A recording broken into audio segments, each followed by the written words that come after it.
நான் உங்களை எப்படி அழைப்பது? மைத்துனா, இதோ என் கையில் இருக்கக்கூடிய இடமுறை சங்கை உன்னிடத்தில் கொடுத்து செல்கிறேன். அப்படியா? ஏதாவது ஒரு அபயம் என்றால் அந்த சங்கை விளங்குவாய். கூப்பிடும் தூரத்தில் இருப்பேன். அந்த சங்கோசை கேட்டவுடனே உன்னுடைய அருகாமல் வந்து விடுவேன். நானுமா? மைத்துனா, உனக்கு ஏதாவது இடையூறுகள் வந்தால் எனதிடத்திலே இரு சங்கு நாதங்கள் இருக்கிறது. வனமுறை இனமுறை என்று சொல்லக்கூடிய சங்குகள் இருக்கிறது. இந்த இடமுறை சங்காகப்பட்டதை உடனிடத்திலே அளிக்கிறேன். இந்த சங்குநாதத்தை ஒழித்தவுடனே நான் எவ்வளவு தூரத்திற்கு இங்கு வெங்கல ரத நேரும் கிங்கிலியர்களோடு நான் சமனாகி யுத்தம் நடத்தினாலும் சங்குநாதத்தை கேட்டவுடன் ஒரு நொடிக்குள் உணர்வு பேரை நிறுத்தினேன். ஆகட்டும் என்கிறார். சென்று வாருங்கள். அப்படியாக போயிட்டு வருகிறேன். ஆகட்டும் தந்தையே. மாமா, மாமா அங்கே சாரதியை கொண்டு மாமா.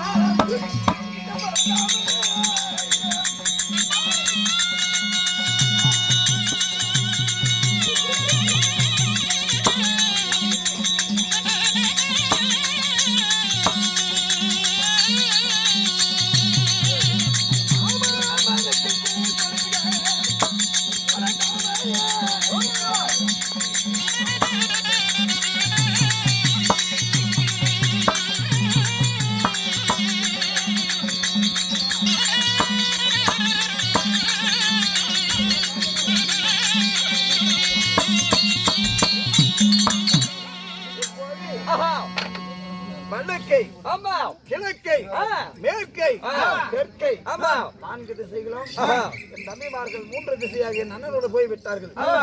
இப்போது நாம வடக்கு திசை வெகு தூரம் வந்திருக்கிறோம். எங்களின் பண்டிர்கள் எல்லாம் நம்மளை கண்டவுடனே வாடா சண்டைக்கு வாடா வாடா என்று பின்புறமாக ஓடுகிறார்கள். வரட்டும் பார்ப்போம். ஆகட்டும் நண்பக ஜானகளை விட்டு சரி அவங்களை நன்மையா திறமையா பிரிச்சு விட்டு 4 திசை போய்விட்டார்கள். அதனால சரி தருமர் விட்ட பாடி கூட தனிமையில் இருப்பார். இப்பதான் சமயம். சமயமாக சென்று எப்படி அது தருமர் சிறப்பிடிக்க வேண்டும். அப்படி ஆகட்டுங்க. அப்ப நீ ஆளு இருக்கும்போது போற ஆளு கிடையாது. நீ சொல்வது போல் கிங்கிலி படுகள் வெங்கட வந்து கிங்கிலி படுகள் 4 பேர்களை விட்டு 4 பேர் 4 திசையாக பிரித்து விட்டு 4 திசையாக பிரித்து விட்டாய். ஆமா, இத்தக்க சமயம் அது சீக்கிரமாக சென்று தருமரை சிறப்பிடித்து வர வேண்டும். அப்படியா? தேங்கோடி கம்பத்தில் கட்டி இழுத்து வந்து கால் வீதியில போட வேண்டும். அப்படியா? அப்படியா? அப்படியா? போய் வருகிறேன்.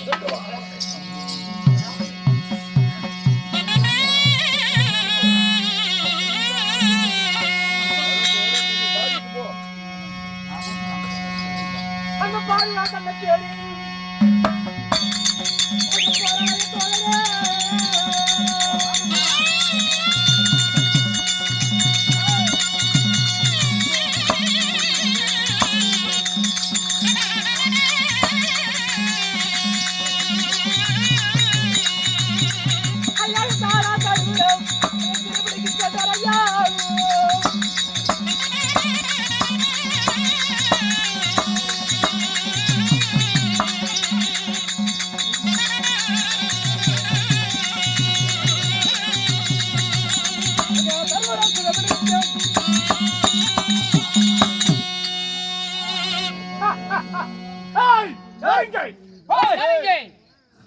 பாடிக்குள்ளார வந்துவிட்டோம். ஆமா, அதாவது என்னுடைய சீடன் யாரு தருமர ரகசியமாக பேசி எப்படியாவது சிறைபிடிக்க வேண்டும். அதனால எப்படி எங்க இருக்காரு பார்க்க வேண்டும்.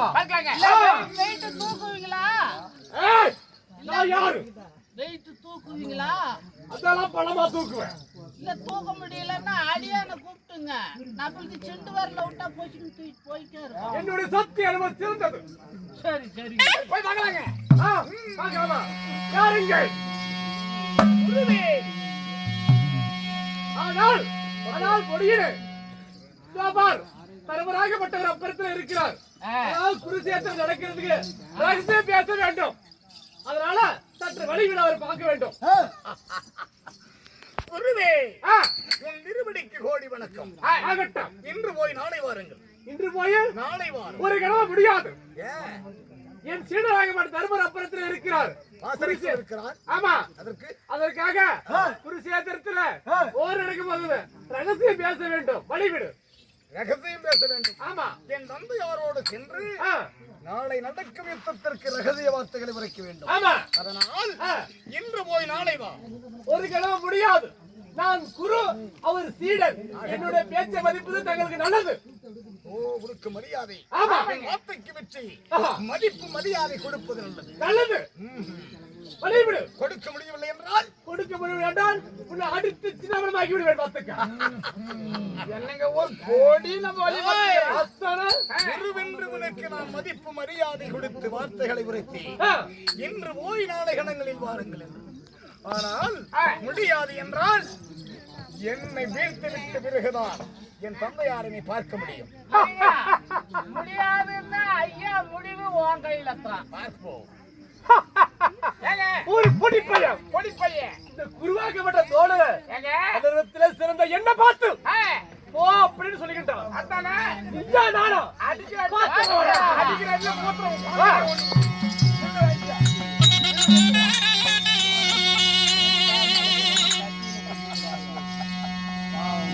வழிவிட முடியுமா முடியாதா? மரியாதைக்குரிய குருவே,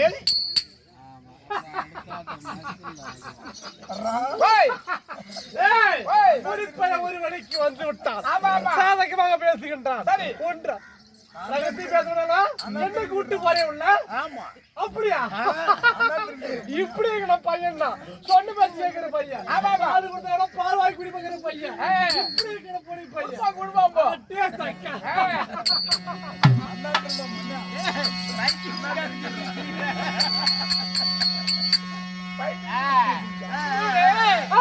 என்னோடு என் தந்தையாரை பார்க்க வேண்டும் என்றால் எளிதிடத்தில் உத்தத்திற்கு முடித்து விட்டு விருகிற என் தந்தையை பார்க்கலாம். சண்டையா? சுண்டையா வேலைக்கு சண்டையா? போட பாத்துக்கலாம்.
நான் மட்டும் படைகளில் என் தந்தையார் இருக்கிறேன்.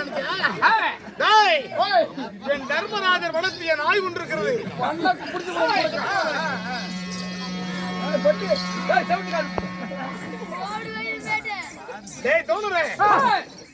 என் தந்தைமார்களுக்கு குருவென்று உனக்கு மரியாதை செலுத்துறேன்.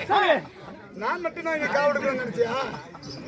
என் தந்தையாராகப்பட்ட தர்மராஜருக்கு பாண்டவர் சொர்க்கத்துல பாண்டவர் சொர்க்கம் போகும்போது எப்படி தெரியுமா? நாயும் தான் கூட போயிடுச்சு. அந்த நாய் தர்மருக்கு பாத்திரை காவலை வழியை விடு என்று சொன்ன உடனே அங்க யார் வந்தாங்க பாத்தியா? கால பயிர்வா என் தந்தையாரோட தர்மருக்கு ஒரு நாய் தான் துணை கொண்டு சொர்க்கத்திற்கு சென்று கொண்டிருந்தது. ஆனால் முத்து ரத்தின பல்லக்கு மீது தர்மரை ஏற்றிக்கொண்டு அந்த வைகுண்டபதிக்கு போகும் நேரத்துல இந்த பல்லக்கிலே நான் முதலில் ஏறுவதை விட என்னோடு வந்த என் நாயை முதலில் ஏற்றுகிறேன் என்றார். அப்பொழுது நாய்க்கு இந்த பல்லக்கு கிடையாது, நீ வேணும் என்றால் ஏறலாம் அப்படின்னு சொன்ன உடனே நாய் ஏறாத பல்லக்குல நான் ஏற மாட்டேன், நான் நடந்தே வரும் போங்க அப்படின்றாரு. அது மாதிரி தர்மராஜாவுக்கு நான் காவல் புரிஞ்சிருக்கிறேன். நான் மட்டும்தான் இருக்கிறேன். அவரோடு வளர்த்திய நாய் கொண்டு வந்தது பார்த்தையா?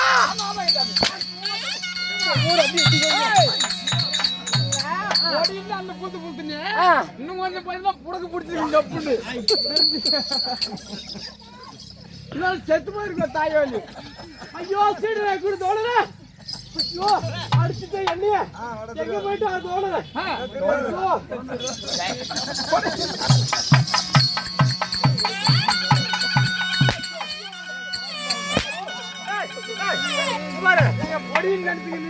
இல்ல இந்த போடு போடுறாங்க ஒரு சுட்டங்க பையன் நினைச்சேன் ஆமா இந்த அடி அடிக்கிறான் அடிவா நினைச்சுட்டா யாரு துரியமனோட சொல்லக்கூடாது ஆமா இப்படியா துரியால் போய் பார்க்கறானோ போலாம் இருக்கட்டு போல கீழ வந்து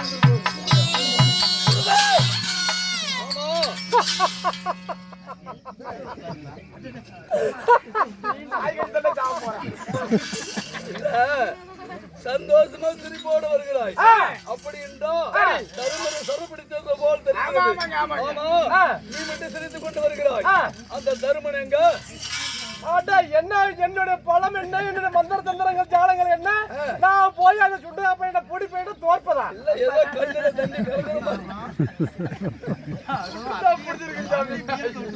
கண்ணில ஏதோ தண்ணி கலங்குற மாதிரி தெரியுது ஆடுது கண்ணீர் சாமி அந்த பொடி போய் ஆட்டி ஒவ்வொன்னு இட்டி ஆடி விடுது ஆமா யாரும் அடி வாங்க முடியல யார் அவன் யாரோ அபிமன்யுவா அபிமன்யு ஆமா அர்ஜுன மாமன் ஆமா அங்க இருக்கிறான் அங்க இருக்கிறான் அவன் தருமரு கூட அதுக்கு காவல இருக்கிறான் ஓ அவன் காவல இருக்கிறான் ஆமா அரா எப்படியோ 4 பேரை தனிமையில பிரித்தோம் அவனை பத்திரமாக அவனை காவல வைத்து போயிருக்காங்க இருந்தாலும் இருக்கட்டும் இப்ப என்னுடைய அண்ணனாகிய கண்ணனை அழைத்து அடித்து விடுகிறேன் அப்படியா ஆமா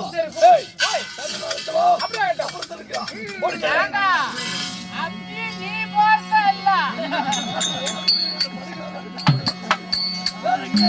மட்டும் தண்ணி